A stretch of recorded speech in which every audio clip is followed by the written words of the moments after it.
Bharatiya Janata party की चर्चित और दिग्गज नेत्री स्मृति ईरानी इन दिनों अपनी सियासी बयानबाजी को लेकर शांत नजर आ रही थी। दरअसल दिल्ली विधानसभा चुनाव में भी काफ़ी सक्रियता नजर न आने के चलते स्मृति ईरानी का राजनीति में क्या संन्यास हो गया है, इसकी लगातार अटकलें लगाई जा रही थी। दरअसल बीजेपी संगठन ने अभी स्मृति ईरानी को कोई बड़ी जिम्मेदारी नहीं दी है, लेकिन उन्होंने एक मीडिया कार्यक्रम के दौरान अपनी इच्छाएं जाहिर कर दी हैं। दरअसल आपको बता दें कि स्मृति ईरानी ने वर्ष 2019 में अमेठी लोकसभा सीट से राहुल गांधी को करीब 50,000 वोटों से हराया था, जिसके बाद देश भर की राजनीति में स्मृति ईरानी काफ़ी चर्चा का केंद्र बनी और उन्हें केंद्र में बड़ी जिम्मेदारी सौंपी गई, उन्हें मोदी कैबिनेट में शामिल किया गया। दरअसल अब स्मृति ईरानी ने एक और बड़ा बयान दिया है। पिछले दिनों जिस तरीके से स्मृति ईरानी को लेकर अमेठी वासियों ने कहा कि लगभग 1 साल गुजरने को है, लेकिन अमेठी में स्मृति ईरानी चुनाव में मिली हार के बाद नहीं आई है, जिस पर उन्होंने कहा कि मैं अमेठी में 1 लाख लोगों को घर मिलने से खुश हूँ। अमेठी के लोगों ने परिवर्तन को चाहा है, मैं खुश हूँ। अमेठी के लोगों ने जिस तरीके से मुझे प्यार और सम्मान दिया, उनके साथ काम करने का मुझे मौका मिला, मैं उससे खुश हूँ। उन्होंने कहा कि परिवर्तन समय का नियम का आधार है और समय समय पर परिवर्तन होते रहते हैं।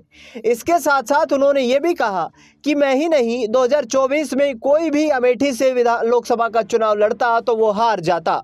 दरअसल ये बयान देकर उत्तर प्रदेश की राजनीति में स्मृति ईरानी ने एक बार फिर से बवाल मचा दिया है। अब लोगों का ये भी मानना है कि वाराणसी सीट से कई देर तक चुनाव प्रचार के दौरान यहाँ पर लगातार जो प्रधानमंत्री नरेंद्र मोदी का एक जिस तरीके का उनकी राजनीतिक छवि बनाई जा रही थी, क्या अमेठी से प्रधानमंत्री नरेंद्र मोदी भी हार सकते थे?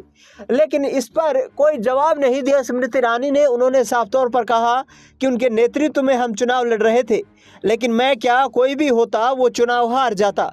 ऐसे में कहीं ना कहीं आने वाले वक्त के लिए एक बड़ा संकेत यहाँ पर स्मृति ईरानी ने दे दिया है कि वे चुनाव में मिली करारी हार से नाखुश नजर आ रही हैं।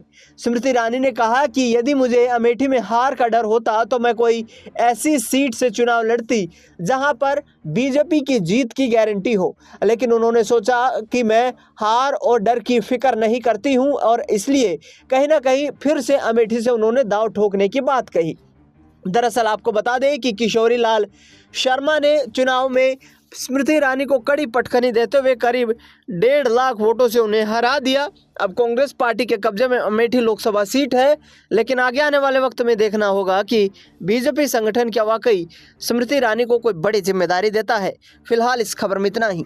देश दुनिया से जुड़ी तमाम बड़ी खबरों के लिए देखते रहिए SPN9 न्यूज़।